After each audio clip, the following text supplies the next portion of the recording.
Hi, my name's Amber Ellis White, and I'm going to talk today about what I've gained from my Principles and Skills of Adult Learning course that I took this last 8 weeks, and how this knowledge will help me moving forward, not only in the duration of my college career, but also in my personal and professional aspects of my life.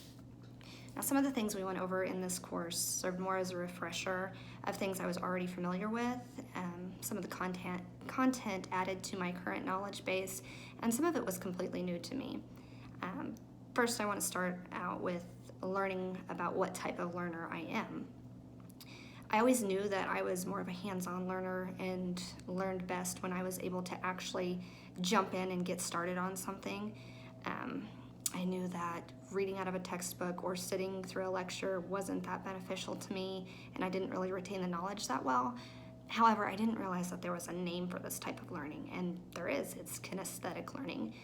I also always thought that my main method for retaining knowledge was somewhat odd, but through the class discussions, I realized that I'm really not that different after all.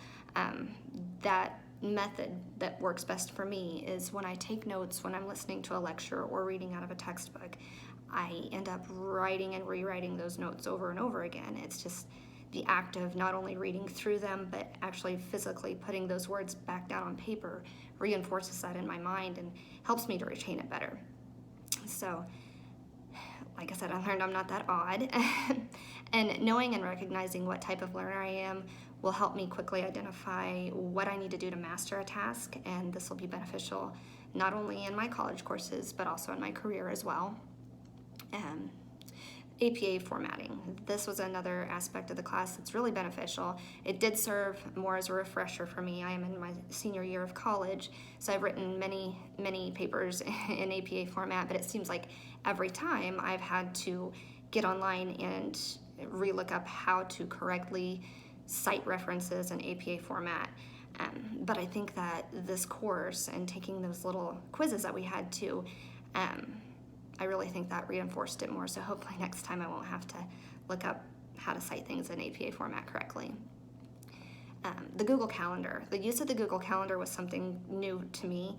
I always knew it was an option that I had every time I opened my Gmail. However, I just never utilized it. When we started that week's training on the Google Calendar, I really didn't think that I would utilize it near as much as I actually have since then. It's actually very, very, very beneficial. I really like it because I can put all of my meetings for work, all of my assignment deadlines for my classes, as well as everything I've got going on in my personal life in one spot, and I can take it with me wherever I take my phone. And let's face it, I've got my phone on me all the time. So it's really, really a neat feature. And I also like that it has the offline feature, so if I'm ever somewhere where I can't access the internet, I can always still access my calendar. So that's pretty beneficial. Also, I do have a planner that I write stuff in, but I forget it at home quite often. Like I said, if I'm being in all serious here, I take my phone everywhere. I rarely forget it. So Google Calendar is something that I will definitely use moving forward. Last week that we talked about our professional online presence, this was more of a refresher. I did have a LinkedIn profile already. However, it had not been updated since 2014, so it was in dire need of a facelift there. And it's nice to have, especially as I'm nearing the end of my college career and I'm going to be looking for a job in the human resources field. My LinkedIn profile will definitely be beneficial in that job search.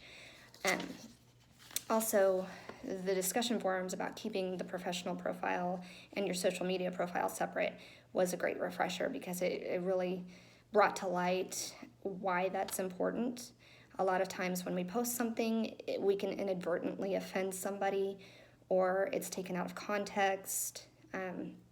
Just a whole big mess of reasons why we should really think about keeping those separate. And it's not that you're hiding anything, it's just that you may not have the same sense of humor as a potential employer, so it's always just safe to keep them separate. Overall, this class has been very, very beneficial to me.